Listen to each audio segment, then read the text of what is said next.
Corporate नेपालमा यहाँलाई स्वागत छ। धन्यवाद। आराम हुन्छ।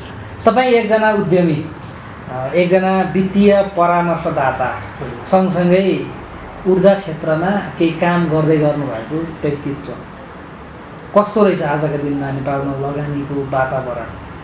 लगानी गरेर ढुक्का साथ यहाँबाट आम्दानी हुन्छ, मेरो परिवार पालिन्छ, मेरो आर्थिक हैसियत बिस्तार बढ्दै जान्छ भन्ने वातावरण बनेको हुँदैछ। त्यो भन्न अहिले हामीले सक्ने अवस्था छैन। अब देशमा चाहिँ वैदेशिक एउटा त कस्तो छ भन्दा वैदेशिक लगानी छ, एउटा हामीले सो लगानीमा उद्योग व्यवसाय सञ्चालन गर्ने भन्ने छ। सो लगानी गर्न पनि धेरै देशमा चाहिँ अप्ठ्याराहरू छ।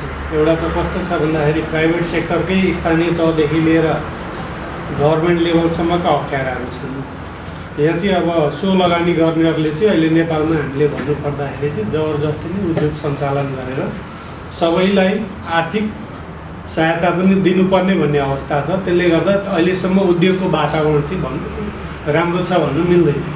जस्तो यो 3 टायर्स अफ गभर्मेन्ट भएर हो वा हामीले ट्रेडिसनली जे चिजलाई एडप्ट गर्दै आयौँ, जे कल्चर विकास गर्दै आयौँ, त्यो कल्चरको रिफ्लेक्सनको रूपमा आजको दिनमा नि यो वातावरण कन्टिन्यू भयो। यो कल्चरै भन्नुपर्छ। यसलाई चाहिँ प्रोफेसनलमा अहिलेसम्म प्राइभेट सेक्टरले पनि आफ्नै व्यक्तिगत फाइदाको लागि लान सकेका छैनन्। अब यहाँ उद्योगको लागि पनि विभिन्न सङ्घ संस्थाहरू बसेर काम गरिरहेको अवस्था छ। सरकारमा चाहिँ कोअर्डिनेसन गरेर जाने भन्ने खालको छ। र पनि ब्युरोक्राटमा चाहिँ अझै पनि प्राइभेट सेक्टरलाई कसरी फेसिलिटेट गर्ने, सो चालित तरिकाले उद्योग सञ्चालन होस् भन्ने तरिकाहरू चाहिँ जस्तो अब रेजिस्ट्रेसनका कुरादेखि लिएर तपाईँको चाहिँ डे टु डे अपरेसनका कुराहरूमा सरकारले तपाईँको आइटी माध्यमबाट चाहिँ युज गर्यो भने राज्यको पनि कतिपय कस्ट सेभिङको कुराहरू हुन्छ। त्यसले गर्दाखेरि चाहिँ सरकारले धेरै नियम कानुन पुराना हिजो जे बनाएको थिए आजभन्दा 20-25 साल 30-40 वर्ष अगाडिका तिनै कुराहरूलाई सर्टेन आफ्नो फाइदाका लागि मात्रै संशोधन गराएको छ। प्राइभेट सेक्टरको त लापा खेल्नुपर्छ त्यहाँ गएर काम गर्नको लागि, यो गर्दै भनेर हाम्रो उद्योग वाणिज्य महासङ्घ एफएनसिसी अहिले कुरा गरिरहेको छ, त्यसमा कोअर्डिनेसन गरिरहेको छ। र पनि ती कुराहरू चाहिँ स्फूर्त रूपमा चाहिँ सरकारले संशोधन गर्न सकेको छैन। यो सन्दर्भमा जस्तो सीमित क्षेत्र बाहेक नेपालमा जो हामी कर्पोरेट कल्चर भन्छौँ त्यो कल्चर पनि विकास भएन भन्ने अर्को एउटा सन्दर्भ आउँदो रहेछ। एउटा बाबुले कुनै व्यवसाय अङ्गाले भने उसका दर सन्तानहरू त्यसमा लागिरहने, त्यो पुस्ताबाट पुस्तामा ट्रान्सफर हुँदै जाने, तर नयाँ पुस्ता विविध पुस्ताहरू जोडिएर नयाँ खालको कल्चर चाहिँ डेभलप भएन भन्ने सन्दर्भमा यहाँ चाहिँ कर्पोरेट कल्चर भनेको चाहिँ बिल्डिङलाई मात्रै हामी देख्छौँ होइन। चौधरी ग्रुपको बिल्डिङ छ, चौधरी ग्रुपले वैद्यको आफ्नो छ, हरेकको आफ्नो एउटा कर्पोरेट कल्चर गर्ने भनेर भनेको छ। तर त्यहाँ चाहिँ अहिले पनि तपाईँले हेर्नु भने व्यक्तिगत एप्रोच चाहिँ बढी हुन्छ। त्यहाँ कुनै पनि कर्मचारीले आफ्नो स्वविवेकले काम गर्ने होइन, हरेक प्लानिङका कुराहरू, योजनाका कुराहरू, हरेक कुराहरू एउटा सिस्टम हुन्छ। कर्पोरेट कल्चरमा चाहिँ हामीले हेर्दाखेरि इन्टरनेसनल्ली हामीले हेर्दाखेरि पनि एउटा व्यक्तिलाई दिएको जिम्मेवारीमा कसैले पनि इन्टरफेयर गर्दैन, त्यसलाई भन्छ हामी कर्पोरेट कल्चर। तर यहाँ हामी के देख्छौँ भने उसले काम गरिरहेको हुन्छ, बाबु तैँले किन काम गरिनस्, एउटा टाइमिङ पर्फर्मेन्स हुन्छ नि। कर्पोरेट कल्चरमा चाहिँ एउटा कर्मचारी राखेको छ भने उसलाई दिएको काममा होइन जिम्मेवारी वहन गरोस्, उसले इन्टरफेयर नगरोस्, टाइममा रिपोर्टिङ गरोस् भन्ने कुराहरू त्यो चाहिँ हामीले जस्तो चौधरीका सन्तानहरू चौधरीका उत्तराधिकारी भइरहने, तिनले त्यो साम्राज्य चलाइरहने, अग्रवालका सन्तानहरूले अग्रवालको साम्राज्य चलाइरहने, अरू ढकाल या वैद्यहरू जो छन् तिनका दर सन्तानले मात्रै तिनको साम्राज्य चलाए। ती दर सन्तानहरू बिच एउटा मिलन गराएर नयाँ खालको कल्चर डेभलप गर्ने ठाउँमा चाहिँ हामी अझै पुगेका छौँ। यो हामी पुग्न पनि सक्दैनौँ। किन भन्दाखेरि तपाईँ कस्तो छ भने अब चौधरीको ठाउँमा हामीलाई पुग्न कति सय वर्ष लाग्छ, त्यो हामीले पनि हेर्नुपर्ने कुरा हुन्छ। र उसले फेरि नयाँ कुरा चाहिँ आफ्नै फ्यामिलीलाई प्रमोट गर्ने, बाहिरको मान्छे ल्याएर गर्दैन, आफूले कमाउने ठाउँमा अर्को मान्छे ल्याएर नियुक्त कसैले पनि गर्दैन। त्यसले गर्दाखेरि त्यो तपाईँले भने जस्तो कर्पोरेट कल्चर आउन चाहिँ धेरै समय। यसको मतलब त ट्रान्सफर, यो एन्टरप्रेनरसिप ट्रान्सफर भएर त्यो ह्युज पपुलेसनमा जाने, हरेक नेपाली सेल्फ इम्प्लोइ हुने, स्वरोजगार हुने, उद्यमशील हुने दिन ल्याउन चाहिँ मुस्किल नै रहेछ। मुस्किल छ। नेपाल सरकारले त्यसमा धेरै वर्कआउट गर्नुपर्छ, प्राइभेट सेक्टरले पनि। अनि तपाईँको चाहिँ मेन कुरो आफ्नो गोजी हेरेर मान्छेले कति लगानी गर्छ त भन्ने कुरा हो नेपालको लागि। अब त्यो खालको कल्चर ल्याउन चाहिँ हाम्रो जस्तो गरिब मुलुकमा सानो ठाउँ छ, वस्तुको उत्पादनहरू पनि त्यही हिसाबले हुनु पऱ्यो, कन्जम्सन पनि त्यही हिसाबले हुनु पऱ्यो। यो अहिले हाम्रो छिमेकी 2 राष्ट्रलाई चाहिँ हामीले अब मेन भनेको निर्यात व्यापारको कुरा हुन्छ, त्यो खालको कर्पोरेट कल्चर यहाँ ल्याउनलाई अब त्यो खालको ट्रिटी सन्धिहरू चाहिँ सरकारले डेभलप गर्न सक्नु पऱ्यो। अनि यही कर्पोरेट जुन अहिले हाम्रो कल्चर छ त्यो खालको चाहिँ हामीले मिसावट गरेर डेभलप गर्न सकिन्छ, तर टाइम त्यो हामीले बोल्ने र गर्नुमा धेरै फरक छ। तपाईँको Siddhivinayak packaging and printing industries यो चाहिँ कसरी चलिरहेको छ? यो पनि परिवारले चलाइरहेको हो वा यसमा अलिकति कल्चर डेभलप गराएको छ? हामी यसमा 4 जना पार्टनर छौँ र सबै मैले चाहिँ एउटा एक्जिक्युटिभ डाइरेक्टरको रूपमा हेरेको छु। मैले अहिले जसरी कर्मचारीहरूले हामीले गाइडलाइन्स गर्ने आफूले जाने कुरा कर्मचारीहरूलाई र जिम्मेवारी दिने र त्यसरी चाहिँ काम गर्ने, मेरो काम गर्ने भागमा चाहिँ त्यो छ। मैले फ्याक्ट्रीको कसैलाई पनि इन्टरफेयर गर्दिनँ, जब समस्या आउँछ त्यसरी गर्नुहोस् भनेर भन्छु र आर्थिक कुराहरूमा चाहिँ हामी आफैले। कति लगानी गर्नु भएको छ? यसको उत्पादनको क्षमता कति विस्तार? यसको उत्पादन चाहिँ अहिले हामीले क्यापासिटी भन्नुहुन्छ नि लगभग 150 करोडको एनुअल टर्नओभर हाम्रो लागि चाहिँ अहिले चाहिँ हामीले अब 10-12% भर्खर यो 4th इयरमा रनिङ हुँदैछ। पहिला त हामी ठ्याक्कै 72 सालको भूकम्प आयो, काम फ्याक्ट्री बन्दै थियो, त्यो अवस्था हुँदाहुँदै फेरि तपाईँको बोर्डर तपाईँको चाहिँ सिल गर्यो इन्डियाले।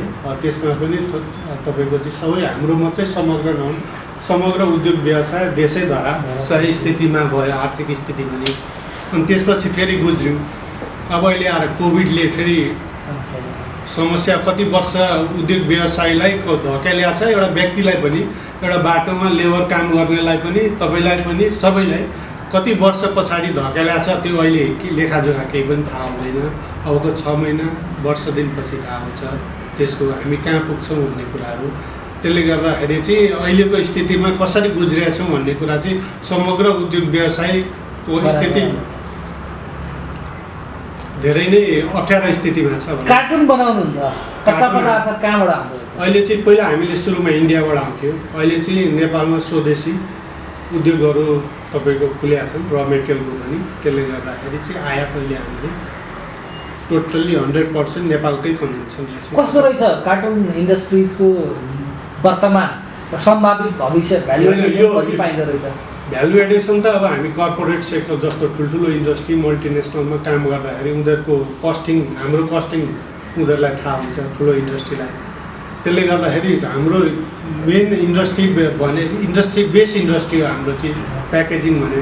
जस्तो गोर्खा ब्रुअरी हाम्रो उद्योग चल्यो भने मेरो कार्टुन फ्याक्ट्री चल्छ, डाबर नेपाल चल्यो भने मेरो कार्टुन फ्याक्ट्री चल्छ होइन, कुनै चाउचाउ उद्योग चल्यो भने मेरो कार्टुन फ्याक्ट्री चल्छ भने समग्र उद्योग चलेमा हाम्रो फ्याक्ट्री चल्ने हो।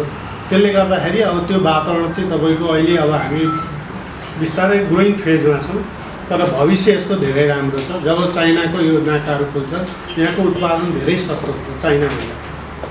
कति छ रोजगार? रोजगार अहिले सबै गरेर मेरोसँग 55 जना कर्मचारीहरू फ्याक्ट्री र यहाँ गरेर काम गरिरहनु भएको छ। फ्युचर राम्रो देख्नुहुन्छ?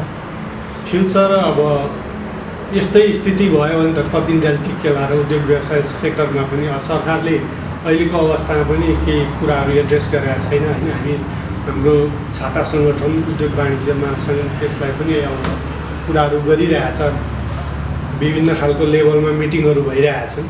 अब हेरौँ सरकारले कसरी एड्रेस गर्छ त्यसमा डिपेन्ड हुन्छ। के माग्नुभयो? ब्याज छुट गराइदिए भन्नुभयो या इम्प्लोइलाई केही पैसा? अब त्यो हाम्रो छाता सङ्गठनले कसरी जान्छ हामीले त्यसलाई सपोर्ट गर्नै पर्छ। आफ्नै चाहिँ आफ्नो व्यक्तिगत हाम्रो भनेकै हामी उद्योगपति भएकोले गर्दा हामी अब आफ्नो जिल्ला भने चितवनमा छ, त्यहाँनिर हामी उद्योग वाणिज्य सङ्घमा चाहिँ हामी अब मेम्बर छौँ। अब उद्योग वाणिज्य महासङ्घमा पनि हामीले मेम्बरसिप दिएर। कति छन् कार्टुन उत्पादन गर्ने इन्डस्ट्रिज? मेरो खालको जम्मा 3वटा छ अटोमेटिक प्लान्ट अहिले नेपालमा। अटोमेटिक प्लान्ट एउटा भर्खरै बुटोलमा आएको छ। त्यसो भए त बजार त राम्रो हुनुपर्ने। बजार कम्पिटिसन आयातितले दुःख दिएको छ? आयातित चाहिँ तपाईँको अहिले बन्द गरे होला, पहिला चाहिँ दुःख दिएको थियो। अहिले चाहिँ नेपालमै र मेटेरियल उत्पादन भएकोले गर्दा अलिकति कस्ट पनि हामी आयात गरेको र हाम्रो आफ्नै उत्पादनमा कम्पिटिसन गर्ने भएकोले गर्दाखेरि त्यो कस्टमा यहाँको बायरहरूले पनि इम्पोर्टरहरूले पनि पहिला जुन तयारी वस्तु प्याकेजिङको आयात गर्थ्यो त्यो कस्टभन्दा सस्तोमा पाएकोले गर्दा अब त्यो सस्तो हुने बित्तिकै आयात त आफै रोकिन्छ। त्यो त्यसमा आयात गर्ने कुरामा चाहिँ सरकारले त्यसमा चाहिँ ड्युटीलाई जुन तयारी वस्तु आउँछ त्यसलाई चाहिँ अलिकति बढायो भने स्वदेशी उद्योगहरू बाँच्न सक्छ। यसको कच्चा पदार्थ मूलतः नेपालमै उत्पादन हुन सम्भव छ जस्तो देखिन्छ। त्यसो हो त उत्पादन भइरहेको छ। कच्चा पदार्थ त अहिले हामी स्वदेशी नै लिइरहेको छौँ। त्यसो भएपछि त निर्यातको सम्भावना नि रहला। निर्यातको सम्भावना तपाईँको अब भोलि यहाँको जुन चाहिँ र मेटेरियल सस्तो भयो र हामीले कम्पिटिसन गर्न सक्यौँ भने त निर्यात पनि तपाईँको पक्कै गर्न सकिन्छ। यो उद्योगलाई एकदमै फ्लरिस बनाउनको लागि गभर्मेन्टको तर्फबाट यति गर्नुपर्छ भनेर केही भन्ने ठाउँ छ? हामीले भन्ने भनेको गभर्मेन्टलाई आयातको त अब इन्सेन्टिभ छँदैछ र सरकारले गर्ने कुरा गरिरहेछ। अब त्यसलाई अलिकति बढाएर लिएर जानु पर्यो इन्सेन्टिभलाई। अब ड्युटी लाग्दैन आयातमा, निर्यातमा। आयातमा चाहिँ तपाईँको ड्युटी बढाएर जानु पर्यो तयारी वस्तुमा, अनि मात्रै स्वदेशी उद्योगपतिहरू बाँच्न पनि सक्छन्, रोजगारको पनि वृद्धि हुन्छ, नयाँ उद्योगहरू ल्याउन सकिन्छ, विदेशी लगानीहरू बढेर जान्छ। विदेशी लगानीको कुरा गरिहाल्नुभयो, त्यता पनि कहीँ न कहीँ इन्भल्भ हुनुहुन्छ क्या अरे? केमा फोकस भएर विदेशी लगानी भित्राउने प्रक्रियामा हुनुहुन्छ? म अहिले काम गरिरहेको छु सोलर प्रोजेक्टमा। अहिले आइबिएमले भर्खर मिलेर काम गरिरहेको छौँ हामी चाइनासँग, राइजन एनर्जी कम्पनीसँग काम गरिरहेको छौँ। र अहिले आइबिएमले भर्खरै 250 मेगावाटको चाहिँ हामीले कोवलपुर र कपिलवस्तुमा, बाँके जिल्ला र कपिलवस्तुको जिल्ला बाणगङ्गामा चाहिँ गर्ने भनेर भर्खर एउटा बेस बन्यो भनौँ न काम गर्ने। जबसम्म गभर्मेन्टले हामीलाई एड्रेस गरेका थिएन तबसम्म त हामी अन्यलमा थियौँ। अब यसका च्यालेन्जहरू फेरि धेरै छन्। अब हामी खर्च गरेर अहिले त काम गरिरहेको छौँ। अहिले पिपिए रोकिदिएको छ फेरि बोर्डले चाहिँ काम गर भनेर हामीलाई वेलकम गरिसक्यो नेपाल सरकारले। विदेशीहरूलाई पनि 22 अरबभन्दा माथि छ दुईवटा प्रोजेक्ट गर्नु। टोटल प्रोजेक्ट कस्ट चाहिँ कति? 22 अरब भनेको त्यो सबै एफडिआई माध्यमबाट आउँछ। त्यसको मेडिएटर चाहिँ तपाईँ? म बसेर हाम्रो काम गरिरहेको छु। अहिले सोलरमा काम थाल्नुभयो क्या अरे? नेपाल त हाइड्रो इलेक्ट्रिसिटीको चाहिँ पोटेन्सियल देश भन्छ, हामी सोलरतिर चाहिँ किन जानुभयो? यस्तो छ, अब सोलर र हाइड्रोमा के फरक छ भन्दाखेरि यसको कन्स्ट्रक्सन पिरियड र इकोनोमिकल्ली सोलर र इन्भाइरोमेन्टल पनि तपाईँको इस्युलाई चाहिँ ग्रिन इनर्जी भएकोले गर्दा प्रोटेक्ट गर्छ। अब जस्तो हाइड्रो भनेको चाहिँ कन्स्ट्रक्सन पिरियड लगभग 1 डिकेड लाग्छ एउटा सानो प्रोजेक्टलाई पनि। सोलर भनेको चाहिँ गभर्मेन्टले फेसिलिटेड 6 महिनामा लाइसेन्सिङको काम, पिपिएको काम सिध्याइदियो भने अर्को 6 महिनादेखि 1 वर्षमा बत्ती बल्छ। त्यो बत्ती भनेको त अहिले ऊर्जा सङ्कट छ हाम्रो देशमा। जस्तो कुनै पनि अब ठाउँमा त कहाँ हाइड्रो पावरै उत्पादन हुँदैन, त्यो ठाउँमा हामीले सोलर एनर्जीलाई फोकस गऱ्यौँ भने हरेक गाउँघरमा चाहिँ सरकारले बत्ती बाल्न सक्ने अवस्था हुन्छ। त्यहाँको घरेलु उद्योगहरू फस्टाउँछ। त्यो सबै कुरा हुनु भनेको त देशको एउटा इकोनोमिक जिडिपीमा सबैले योगदान गर्न पाउँछ। तपाईँले ग्रिन इनर्जी भन्नुभयो, तर अब यो ब्याट्रीको लाई कसरी डिस्पोज गर्ने भन्ने सन्दर्भ चाहिँ पेचिलो छ क्या अरे? होइन, यो कस्तो छ भन्दाखेरि त्यसको प्यानलहरू पनि डिस्पोज गर्नुपर्ने हुन्छ होइन। र यो चाहिँ तपाईँको हामीले यो सोलरको उसमा चाहिँ मैले जाने बुझेअनुसार चाहिँ यो चाहिँ कस्तो हुन्छ भन्दा फेरि जुन डेभलोपर हुन्छ विदेशी उसले नै फेरि फिर्ता लान्छ रिसाइक्लिङको लागि आफ्नो ब्याट्री कम्पनीमा, आफ्नो तपाईँको चाहिँ जहाँ रिसाइक्लिङ हुन्छ प्यानलहरू उनीहरूले लान्छ र त्यो बिक्री पनि हुन्छ। डिस्पोज गर्ने कुरामा चाहिँ सरकारको त्यो अहिले हामीले पहिलोचोटि हो पिपिए हुन्छ। अब पिपिए भएपछि कस्ता प्रावधानहरू त्यहाँ मेन्सन हुन्छन् ती कुराहरू हेर्न बाँकी छ। अब त्यो भएपछि यहीँ गाड्ने हो भने त्यस्तो ठाउँ सरकारले दिनु पऱ्यो।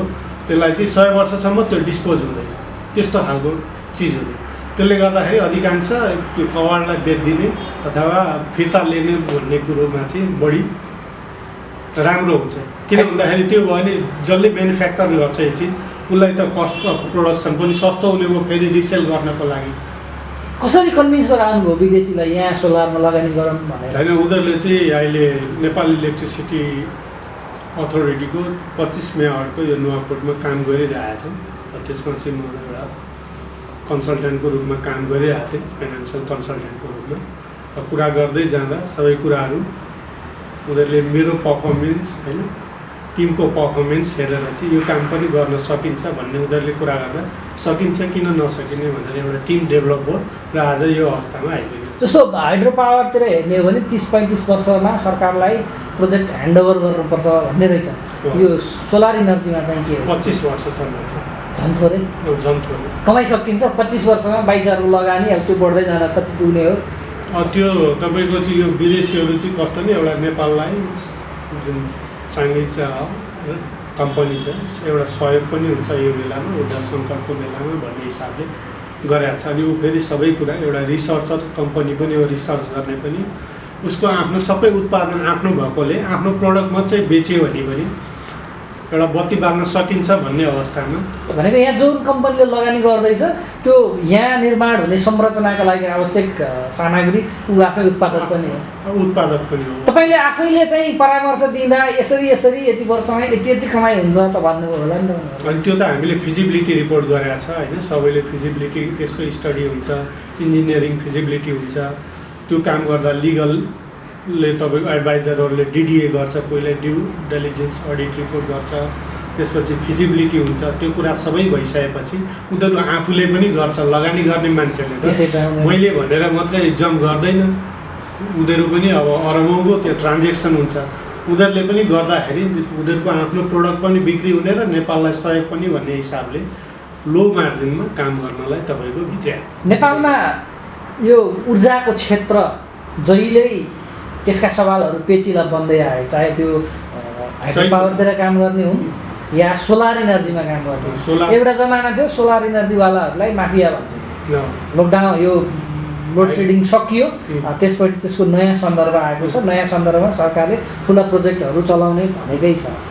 कस्तो देख्नुभयो तपाईँले आजका दिनमा? यस्तो पहिलासम्म यो अगाडि सोलर प्रोजेक्ट जस्तो 25 मेगावाट यो एनएले गर्यो, त्यसपछि एउटा त्यो अगाडि प्रावधान बनायो सरकारले टोटल क्यापासिटी उत्पादनको 15% चाहिँ ग्रिड सोलरमा जाने भनेर चाहिँ निर्णय गर्यो ऊर्जा मन्त्रालयले। त्यो बेसमा चाहिँ सोलरहरू पनि अलिकति जति पनि डेभलपरहरू छन् वर्कआउट सबैले गरिरहेछन्, सबैले कसैले के कमिटमेन्ट गरेका छन् के गरेका छन्।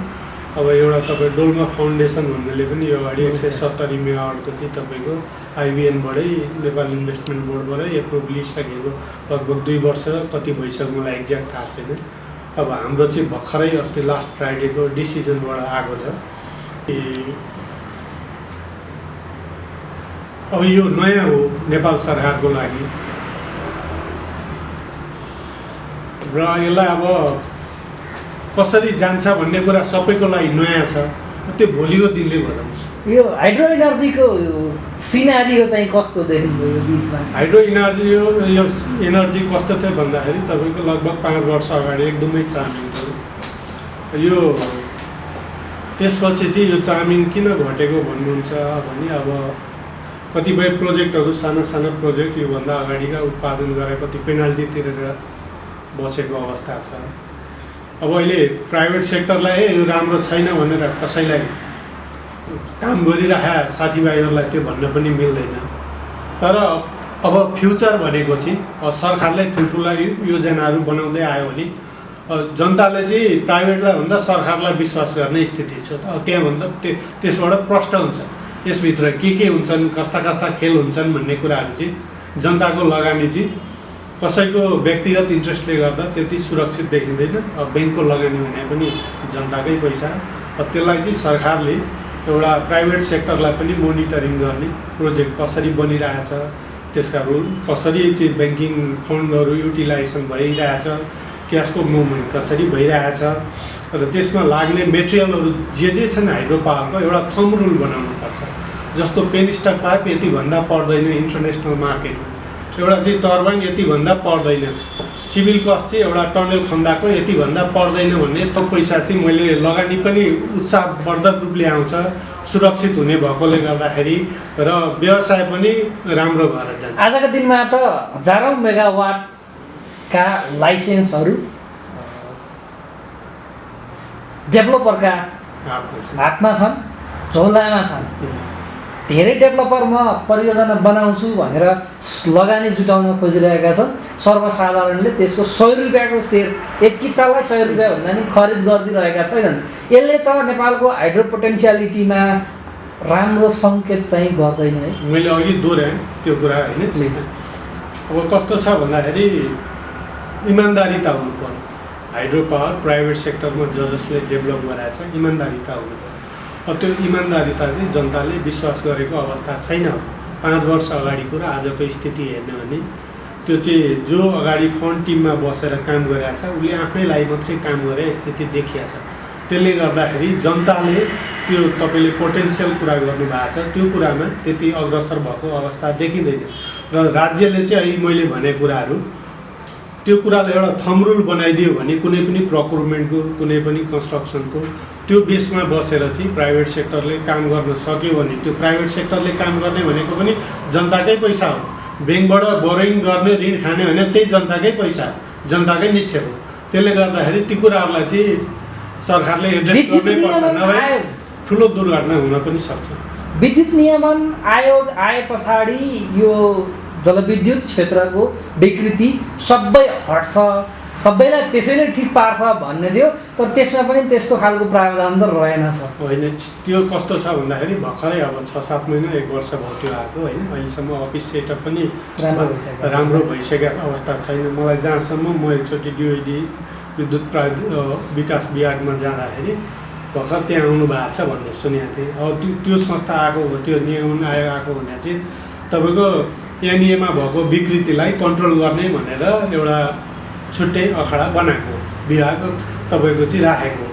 त्यसले फेसिलिटेट गर्ने कुराहरूलाई गर्छ, अरू कुराहरू उसले हेर्ने होइन। प्राइभेट सेक्टरलाई के फेसिलिटेट गर्नुपर्छ लाइसेन्सका कुराहरूमा होइन, तपाईँको कहाँ के अप्ठ्यारो पर्छ त्यो कुरालाई हेर्ने। तर प्राइभेट सेक्टरले चाहिँ के गरेको छ त्यहाँ भन्ने कुरा चाहिँ त्यसले हेर्दैन। त्यसले गर्दाखेरि त्यसलाई हेर्ने पनि एउटा कुनै निकाय चाहिँ बन्नु आवश्यक देख्छु मैले। यही चिज कन्टिन्यू भयो भने हामी कहाँ पुगाउँला त्यसो भए? त्यो जनताले विश्वास गर्न छोडिसकेका छन् प्राइभेट सेक्टरको उत्पादन। अब तपाईँ आइपिओ हरेकको अब सेयर तपाईँको चाहिँ निकासा हुन्छ पब्लिकमा होइन, कसैले पनि विश्वास गर्ने अवस्था छैन। किन हिजो त 1500 2000 2500 पर्ने सेयरको अहिले सेयर मार्केट हेर्नुभयो भने को दोषी, कसको कति हिस्सा? दुईटै पक्ष, प्राइभेट पनि छ सरकार पक्ष पनि छ, दुईटैलाई बराबर मान्नुपर्छ। गाह्रो रहेछ, बराबर मान्नुपर्छ। किनभने सरकारी किन दोषी छ भने यो कुरा बुझ्दा बुझ्दै जान्दा जान्दै पनि केही गर्न सकेको छैन। र प्राइभेट सेक्टर किन इमान्दारी छैन भने तपाईँको खालि आफ्नो फाइदाको लागि मात्रै काम गरिरहेको छ। त्यो कुरा चाहिँ अब अहिले एउटा साधारण सेयर होल्डरले पनि बुझिसक्यो। अहिले बुझिसकेको अवस्थामा त भोलि त तपाईँको यो क्षेत्रको उद्योग त धराशयमा हुन्छ। यसलाई कसरी एड्रेस गर्ने भने त्यो धराशय कसरी, जब एउटा पब्लिक डराउँछ नि ब्याङ्क पनि सबै तपाईँको पब्लिकको पैसा हुन्छ, ब्याङ्कको स्थिति पनि गाह्रो हुन्छ। रिपेमेन्ट तपाईँको 8-10 वर्षको हाले हुन्छ, त्यो कति वर्ष लाग्छ थाहा छैन।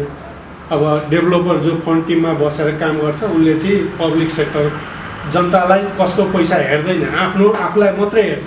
र 25 वर्ष 35 वर्षपछि पनि यो प्रोजेक्ट तपाईँको बन्ने गरी बनाएको हुन्छ। त्यसपछि एनएलाई त्यो बुट सिस्टममा तपाईँको आफ्नो ओनरसिप ट्रान्सफर गर्नुपर्छ। त्यो गर्दाखेरि अब भोलि स्ट्रक्चर त त्यो 100 वर्षसम्म हुने सरकारले पनि त आए त खानु पर्यो प्रोजेक्ट होल्ड गर्दाखेरि। त्यसले गर्दाखेरि त्यो स्ट्रक्चरलाई पनि मैले अघि भनिसकेँ। त्यही कुराहरूले चाहिँ धेरै कुराहरू छ यसमा। यो जति वर्षमा एनइएलाई वा त्यति बेला खडा हुने सरकारी निकायलाई ह्यान्डओभर गर्नुपर्छ भनियो, त्यो जस्टिफाएबल हो कि होइन? त्यसैलाई हेरेर यतापट्टि घोप्लाबाजी होइन। सरकारले अब यो त्यो सरकारको कमजोरी छ। किन भन्दाखेरि अब म 100 वर्ष बाँच्छु भने होइन, अब म चाहिँ तपाईँको चाहिँ 100 वर्ष बाँच्छु, सरकारले चाहिँ त्यो नम्स बनाउनु पर्यो। त 100 वर्ष बाँच्नै पर्छ भन्ने नम्स बनाउनु पर्यो प्रोजेक्टलाई। त्यो बनाएको छैन। नबनेपछि डेभलोपरले के गर्छ भने आफ्नो आयुसम्म जति छ त्योसम्म बनाउने खालको स्ट्रक्चर। अहिले 35 वर्ष तपाईँको सर्वे लाइसेन्स 5 वर्षको सम्म भ्यालिड हुन्छ। 30 वर्षसम्म तपाईँको उत्पादन जति तपाईँको जेनेरेसन लाइसेन्स चाहिँ तपाईँको 35 वर्षको, त्यो जेनेरेसन लाइसेन्स 30 वर्षको भएपछि अब उत्पादन कहिले हुन्छ भन्ने हुन्छ। जेनेरेसन लाइसेन्स सुरुमै लियो, कन्स्ट्रक्सनै सुरु भएको छैन र 10 वर्ष लाग्यो भने फेरि 10 वर्ष आयु घट्यो, 20 वर्षसम्म खान पाउँछ रेभेन्यू, त्यसपछि पाउँदैन। यो कुरा चाहिँ डेभलपरले बुझेको छैन, बुझे पनि आफ्नै तालले बुझेको छ होइन, तपाईँको आफ्नो लागि बुझेको छ, एउटा साधारण सेयर होल्डरको लागि चाहिँ बुझेको छैन। सरकारले कस्तो संरचना बनाउनु पर्ला, कस्तो नियमनको व्यवस्था ल्याउनु पर्ला यो चिजलाई म्यानेज गर्न? किनकि हामी त विद्युत नियमन आयोगसँग निकै धेरै आशावादी थियौँ, त्यसले त केही गर्ने देखिएन। उहाँले भने प्राइभेट सेक्टरलाई फेसिलिटेट गर्ने हो, गभर्मेन्टको प्रोजेक्टहरूलाई नेपाल विद्युत प्राधिकरणको प्रोजेक्टहरूलाई फेसिलिटेट गर्ने हो होइन, कामको बाँडफाँड भएर एउटा छुट्टै निकाय मात्रै बनेको। मान्छेहरू त्यहीको कर्मचारीहरू त्यहाँ जानुहुन्छ, किन भन्दाखेरि त्यसको एक्सपर्टहरू त अरू बाहिरबाट ल्याउने अवस्था छैन, त्यहीको कर्मचारीलाई लगेर गर्ने हो। तर कर्मचारीको त सबै मन त सबै त्यही छ, केही पनि चेन्ज भएको छैन। यो बिचमा यस्तो खालको समस्या छ भनेर तपाईँहरूले त धेरै ऊर्जा मन्त्रीलाई भोगिसक्नुभयो, त्यो अब हाम्रो यो भन्नु भएन गएर यस्तो समस्या छ मन्त्रीज्यू यसरी सल्टाउनु होइन भने इमेज बिग्रिन्छ, इन्डस्ट्री डुब्छ। हाम्रो उसको हेर्ने छुट्टै तपाईँको चाहिँ अहिले सङ्घ छ, उसले त बारम्बार कुरा गरिरहेको भने साथीभाइहरूले होइन, आफ्नो समस्या अब जो प्रोजेक्टमा इन्भल्भ छन् आफ्नो लागि गर्छ होइन। तपाईँहरू जस्ता बाहिरबाट हेर्ने तर गुदी कुरा थाहा भएकाहरूले थर्ड पार्टी एनालाइसिसका रूपमा नि कुरा उहाँसँग नजिक भएका साथीभाइहरूसँग कुरा चल्दाखेरि हामीले कुरा गर्ने गर्छौँ होइन। अब खुलेरै हामी ऊर्जा मन्त्रीलाई भेट्न हाम्रो त्यो हैसियत पनि छैन। के भन्नुहुन्छ ऊर्जा मन्त्रीजीलाई? ल तपाईँ आजै भनिदिनुहोस्, देशमा हाइड्रो पावर सेक्टरको अवस्था यस्तो छ, तपाईँ यसो गर्नुहोस् भनेर फेरि। मैले ऊर्जा मन्त्रीलाई चाहिँ मैले एउटा सल्लाह सुझाव दिँदाखेरि चाहिँ जुन प्राइभेट सेक्टरमा अहिले मौलाएको विकृति छ त्यसलाई चाहिँ एउटा थम रुल बनाउनु पर्यो। जस्तो फन्डिङको केसमा अर्थ मन्त्रालयले हेर्नु पर्यो, ब्याङ्कले कसरी फन्डिङ गरेको छ एउटा थम रुल बनाइदिनु पर्यो। जस्तो पेनस्टक पाइपको एउटा चाहिँ तपाईँको क्वालिटीको थम रुल बनाउनु पर्यो। एउटा टनल खन्दा चाहिँ स्क्वायर फिटको यति लाग्छ है भनेर थम रुल बनाउनु पर्यो। यहाँ त एउटा भोको मान्छे गरिबले पनि एउटा 100 रुपियाँ 1000 रुपियाँको सेयर किने हुन्छ, त्यसको पैसा बिग्रिनु भने त एउटा देशको अर्थतन्त्र नै बिग्रिनु हो। त्यसले गर्दाखेरि चाहिँ त्यो थम रुल जबसम्म बन्दैन प्राइभेट सेक्टरलाई पनि वाच गर्ने, त्यसपछि यो क्षेत्रमा जसले अहिले लगानी गर्दै आएको छ अब आगामी दिनमा चाहिँ प्राइभेट सेक्टरमा पैसा हाल्न भनेपछि जनताले त्यति रुचाएको अवस्था छैन। त्यो चाहिँ अहिले सेयर मार्केटबाट तपाईँको अहिले नयाँ जुन कम्पनीहरूले चाहिँ सेयर तपाईँको चाहिँ स्टक एक्सचेन्जमा गएर चाहिँ तपाईँको लिस्टेड भएर अब खोल्दैछन्, त्यो रिजल्टले पनि परिणामले पनि देखाउँछ। त्यसले गर्दा त्यो मेकानिजम चाहिँ कन्ट्रोल गर्नैपर्छ। र अर्को मैले के भन्छु तपाईँले भने जस्तो ब्याङ्किङ सेक्टरमा पनि एउटा क्याप्स मेन्टेन गर्नुपर्छ। अब साँच्चै रियल प्रोजेक्ट राम्रो तरिकाले बनाउने, जस्तो लोन बरोइङ गर्छन्, पहिले तपाईँको चाहिँ 1 रोपनी जग्गालाई मैले भने 5000मा छ भने 50 लाख रुपियाँ भ्यालुएसन गरेर पास गर्छन्, आफ्नो इक्विटी त्यहाँ आएको देखाउँछ।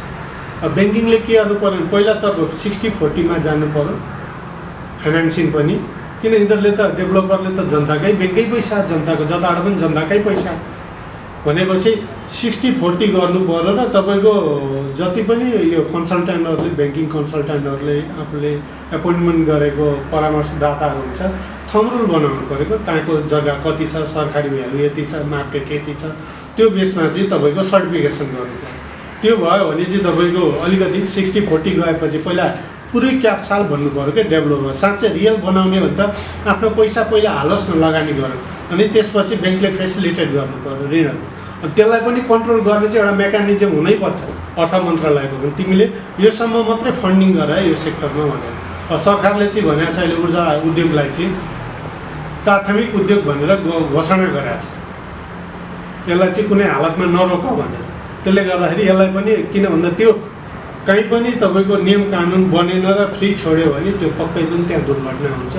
त्यसले गर्दाखेरि उहाँले यो कुरालाई चाहिँ विशेष ध्यान दिएर चाहिँ एउटा प्राइभेट सेक्टरलाई पनि वाच गर्ने एउटा मेकानिजम आयो भने जनताको लगानी पनि बढेर जान्छ, विद्युत उत्पादन पनि बढेर जान्छ, गुडविल पनि बढेर जान्छ, देशमा को अर्थतन्त्र पनि उद्योगको व्यवसाय भनौँ न गाउँघरमा अहिले बत्ती नभएर पनि टेलिभिजन छैन, एसी राखेको छैन, कुलर राखेको छैन। त्यो हुने बित्तिकै तपाईँको इन्डक्सनकोदेखि लिएर हरेक इलेक्ट्रिकल गुड्सहरूले त एउटा जनताले त त्यो दाउरा धुवा बालेर आँखा पोल्न चाहँदैन।